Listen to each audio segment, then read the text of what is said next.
अब प्रश्न होता है कि इतना सरल चीज जब है मुक्त होने के लिए, तो इसको आदमी क्यों नहीं ले? यदि इतना ही सरल है, जो भगवान का चरण में एक दफे दिल से कह दिया, भगवान आज से हम आपको नौकर देंगे, आप हमको जो खुशी हमसे करा दी, तो फिर इसमें क्या मुश्किल? भगवान का दास होने से उसको क्या सम्मान का कुछ कमी होती है? नहीं। देखिए, हम लोग भगवान का दासत्व कर रहे हैं, सब दुनिया में घूम रहे हैं, यही सिखा रहे हैं, ये देखो जी आप भगवान का दास, और कोई इसमें मैजिक नहीं है। ऐसी बात नहीं है जो को हम मैजिक दिखाता है, कोई सोना बना देता है, कोई और कुछ कर देता, नहीं, ये सब हम लोग का पास कुछ है। हम लोग खाली इतना ही कहते हैं, देखो भगवान कृष्णस्तु भगवान साहब, भगवान बताए हैं जो सर्वधर्मान परित्यज्यमान एकं शरणं व्रज, और मैं भी आपको यही अनुरोध कर रहा हूं कि आप भगवान का भक्त हो जाइए, भगवान की सेवा में लो, बस इतना ही हम लोग कहते। ये जो भगवान का हम लोग दासत्व कर रहे हैं, क्या हम लोग का सम्मान कुछ कम है क्या? कहीं भी जाते हैं तब आप लोग सम्मान करते हैं, तो भगवान का दास होने से दुनिया का सम्मान कुछ कम नहीं होता, दुनिया का सम्मान बढ़ जाता। और इधर जैसा हम लोग समझते किसी का दास हो जाए तो वो तो मालिक हो गया, और हम तो दास हो गया तो हमारा सम्मान तो कम हो जाए। नहीं, भगवान को दास हो जाइए, आपको सम्मान खूब बढ़िया और बड़ी। दैवी जी सा गुण हुई मम माया दुर्ग, बाती वो नहीं होगा। माया इतना तगड़ी है, वो होने को नहीं, होने को नहीं। इसलिए कहते हैं जो भगवान का दास कौन नहीं होता, भगवान खुद ही बता, नमांग दुष्कृत न मूढ़ा प्रबद्धन नराधमा। देखिए, बड़ा उत्तम पदवी, कौन भगवान का दास होने को नहीं चाहता, उसको सब पर्याय बताया।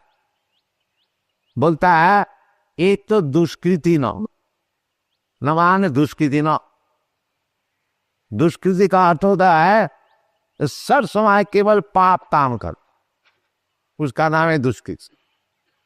कृति, कृति का अर्थ होता है बड़ा मगजवाद,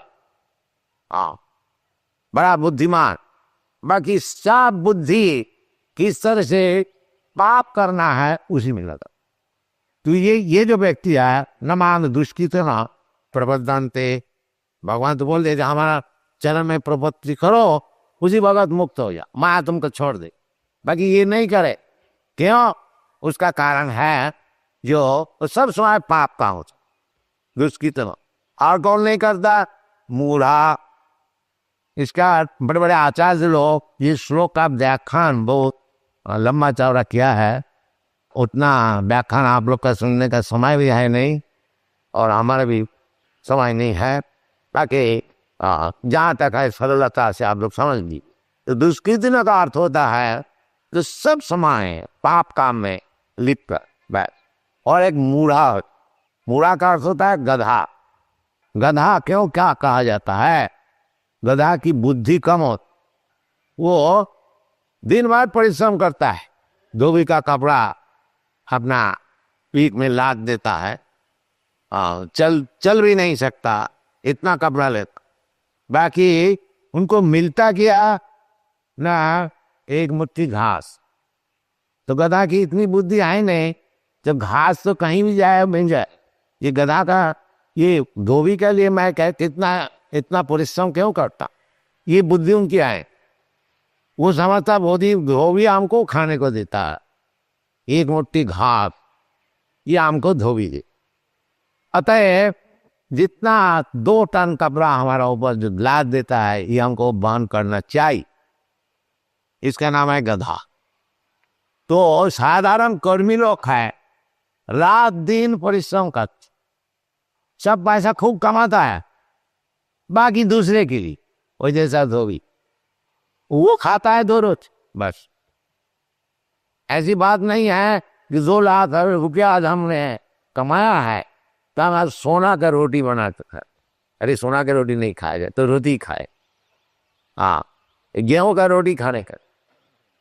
तो ये बुद्धि होनी चाहिए जो हमको जब भगवान की कृपा से 2 रोटी मिल जाते हैं तो इतना क्यों हम परिश्रम कर। हाँ, और थोड़ा बहुत गृहस्थी के लिए हमको जो कुछ मिल जाता है उसी में संतोष करते, बाकी समय भगवान की चर्चा क्यों नहीं, ये बुद्धि नहीं उनको खुले।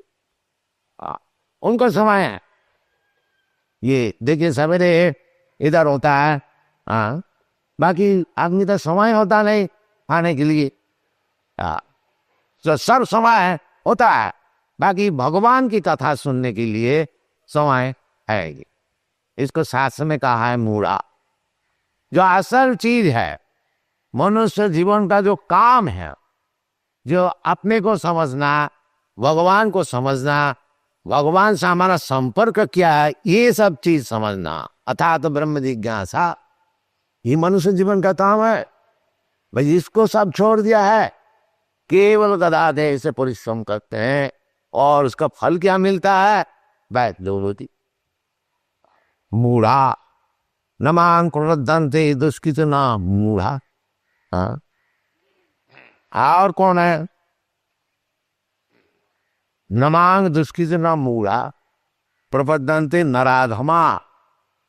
और नाराज हो, नाराज हूं का अर्थ होता है नर का अर्थ होता है मनुष्य, वो सबसे नीच जो, क्यों नहीं, मनुष्य जीवन है भगवत भजन करने के लिए, बाकी उसको हम छोड़ दिया और सब काम में बस, और सब काम में खो हमारा उत्साह है। और भगवत भक्ति करने के लिए, भगवान को समझने के लिए हमारा टाइम भी, इसीलिए नराधम जो मनुष्य शरीर उसको मिला, उसका और एक कहा जाता है कृपण। एतद विदित्या जब प्रयाति सा ब्राह्मण, एतद अविदित्या जब प्रयाति सा कृपण। जो मनुष्य शरीर जो हमको मिला, इसको उपयुक्त भाव से इसको व्यवहार करके इसमें जो फल लाभ होता है, अर्थ लाभ होता है, भगवान को प्राप्त हो सकता है, उसको होना चाहिए, बाकी वो नहीं करते, इसलिए कहते हैं नराधम। और एक क्लास है, उसको बताया गया माया अपरित ज्ञान। कोई कह सकते हैं, देखिए आप सब ये कहते हैं, हम तो बड़े बड़े सब विद्वान को देखते हैं कि वो भगवान को नहीं मानता, अपने कोई भगवान मानता है, तो ये क्या बात है, वो तो बड़े विद्वान है। तो भगवान उसको बताते हैं जो विद्वान तो है, बाकी उसको ज्ञान जो असल जो ज्ञान विद्या लाभ करके जो ज्ञान होता है वो माया छीन लिया। माया अपरित, जैसे आपके पास कोई वैल्यूबल कोई कीमती चीज है, हीरा, आप समझे हुए बैठे हैं कि हमारा घर में हीरा है और उसको ताला लगा के हम आए हैं, निश्चित है, निश्चिंत है। बाकी घर में अगर जाते देखते हैं जो हीरा कोई चोरी करके ले गया। इसी प्रकार ये तथाकथित जो विद्वान सब होते हैं, बाकी भगवान को नहीं समझता, उसको विद्वान नहीं कहा जाता। विद्या का अर्थ होता है आदमी में जाता के जो भगवान को समझाए, वो विद्वान है। बहुनाम ज्ञानवान अंते, बहुनाम जन्मनाम अंते ज्ञानवान मान प्रबद्धते। ये जो प्रपत्ति ये कौन कर सकता है, अनेक जन्म का तपस्या करके जब पूर्ण ज्ञान उसको लाभ होगा तभी भगवान ने प्रपत्ति कर सकता है। वासुदेव सर्वमिति स महात्मा सुदुर्लभ। तो ये जो तथाकथित ज्ञान है, MA PhD सब होते हैं, बाकी भगवान को नहीं समझ, भगवान को उड़ा देने की बड़े बड़े साथ विद्वान भगवत गीता का ऊपर टिप्पणी लिखते हैं, उसका विचार है जो कृष्ण को उड़ा, बस हम कृष्ण है, हम भगवान। इसलिए कहते हैं अपरित ज्ञान, माया उसका जो ज्ञान है वो छीन लिया ये सब व्यक्ति। तो ये सब क्यों होता है, जो महापाप करते हैं और मूढ़ा होते हैं, नराधम होते हैं, और माया के द्वारा ज्ञान क्या है उसको छीन लिया जाता है। ये सब क्यों होता? तो भगवान इसको भी जवाब देते हैं, आसुरी भाव मासिता, क्योंकि वो आसुरिक भाव को ग्रहण किया। आसुरिक भाव क्या है? जो एक ही भगवान को नहीं मान। भगवान क्या? सब हम लोग भगवान, ये रास्ता रास्ता से भगवान घूम रहा, कहाँ मंदिर में जाते हो भगवान को ढूंढने, ये सब बोलते हैं, बड़े बड़े स्वामी सब बोलते हैं। आसुरी, ये इसका नाम है आसुरी भाव। दो भाव है, आसुरी भाव और देव भाव। आसुरी दैववत, तो जो भगवान के भक्त होते हैं वो देवता, देव भाव, और जो भगवान का भक्त नहीं है, भगवान को नहीं मानते, वो आसुरी। तो दो प्रकार का आदमी होता है दुनिया में, दैव आसुर ही वच, विष्णु भक्त भवे दैव, आसुरी तद विपर्जय। जो भगवान के भक्त नहीं होते हैं उसको असुर कहा जाए। तो ये असुर भार होने से वो पाप काम नहीं करते हैं, दिन भर वृथा परिश्रम करते हैं, मनुष्य जीवन का क्या काम है वो नहीं जानते हैं, और तथाकथित ज्ञान उनको मिला है ABCD, वो सब उसका फल जो है वो माया छीन लेगी। बस उसको यूनिवर्सिटी में MA पास करने से कुछ फल नहीं, क्योंकि असल जो उनको बुद्धि वो माया छीन ले, आसुरी भाव मान। तो फिर क्या उपाय? कोई भगवान ऐसी व्यक्ति तो हम लोग देख रहे हैं दुनिया में बड़ी हुई है, फिर भगवत भजन करेगा कौन? नहीं, उसको भी जवाब भगवान देता है। क्या बोलते हैं? चतुर्विधा भजन्ते म जना सुकृत नावती, आर्त जिज्ञासु अर्थार्थी ज्ञानी च भरतर स्वभाव। कहते हैं 4 प्रकार के जो व्यक्ति है जो पाप नहीं करते, पुण्य कर, सुकृत, जो वो दुष्कृत ही हुआ, सुकृत अच्छा काम कर। इसलिए शास्त्र में सबको उपदेश देता है, जो अच्छा काम करो, पुण्य काम करो, यज्ञ करो, दान करो, तपस्या करो, गंगा स्नान करो, तीर्थ यात्रा जाओ, झूठ ना बनो, अन्न सन इधर उधर खाओ नहीं, सात्विक भोजन करो, ये सब साथ। इसका मानना है सुकृत, जो बुरा काम नहीं कर। जैसे जैसे शास्त्र में बताते हैं उसी प्रकार से चलते फिरते हैं, उसका नाम है सुकृत। इसलिए धर्म शास्त्र मानना चाहिए, आगे जाकर के भगवान का विषय हमारा समझ में आएगा। और यदि हम लोग शास्त्र का विधि जो है उसको नहीं मानते हैं, मन माफी करेंगे, जो खुशी खाएंगे, जो खुशी करेंगे, तो फिर आगे जाके भगवान का संपर्क नहीं बनेगा। और भगवान का संपर्क नहीं बनने से वही 84 लाख जोनी में भ्रमण करने पड़ेगा। कभी जल का जानवर, कभी चूती, कभी हाथी, कभी देवता, कभी मनुष्य, कभी राक्षस, ये सब, कभी ब्रह्मा और कभी मल का कीट, ये सब जन्म मृत्यु जरा व्याधि, इसमें फंस जाने का। इसलिए शास्त्र से बताया पुण्य कार्य करो, अच्छा काम करो। अच्छा काम करने से चित्त शुद्धि, और चित्त शुद्धि होने से फिर भगवान को भी समझ में आएगा, जीवन सफल। सुकृत। तो कलियुग में मनुष्य इतना पतित है कि ये शास्त्र का विधि अनुसार जो अच्छी काम है वो नहीं कर सकते। मंद्या समंद मत, उनकी बुद्धि सब मंद हो गया, और मत भी मंद हो, मंद्या समंद मत, मंद भाग्य, और भाग्य भी खराब। कोई अगर चाहता भी है कि हम भगवान का भजन करेंगे तो कहीं फंस जाता है, कोई राक्षस बोल देता है जो हम भगवान हैं, उसमें फंस जाता। मंद भाग्य, ये कलियुग का यही सब असुविधा है।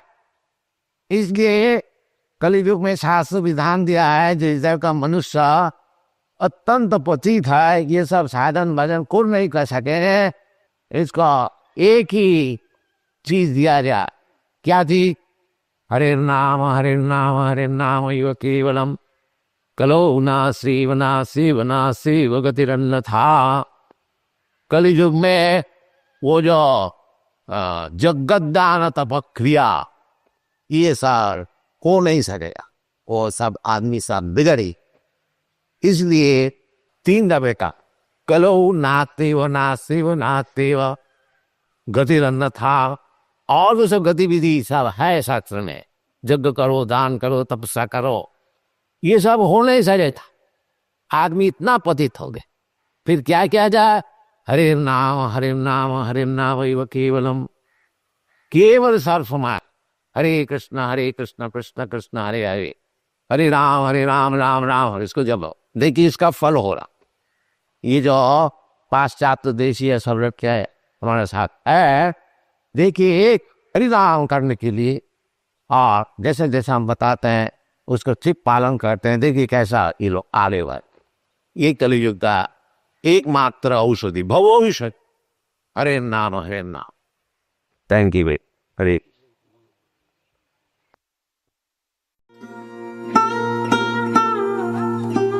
Tava kripa hale mor katha shuda habe shuniha sabara shoka duka jai guchi bhe nachao prabhu nachao se mate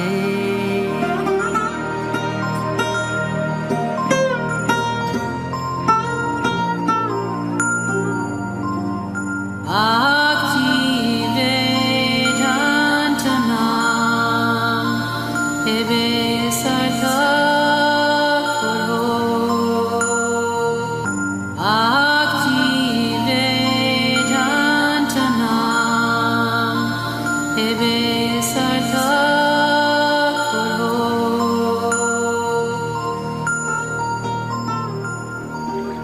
Tava kripa hale mor katha shuda habe shuniha sabara shoka duka jai guchi bhe nachao prabhu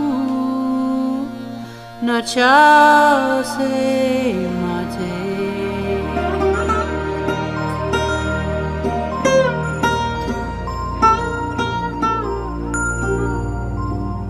Bhakti Vedantanam ebe sartha karo Bhakti Vedantanam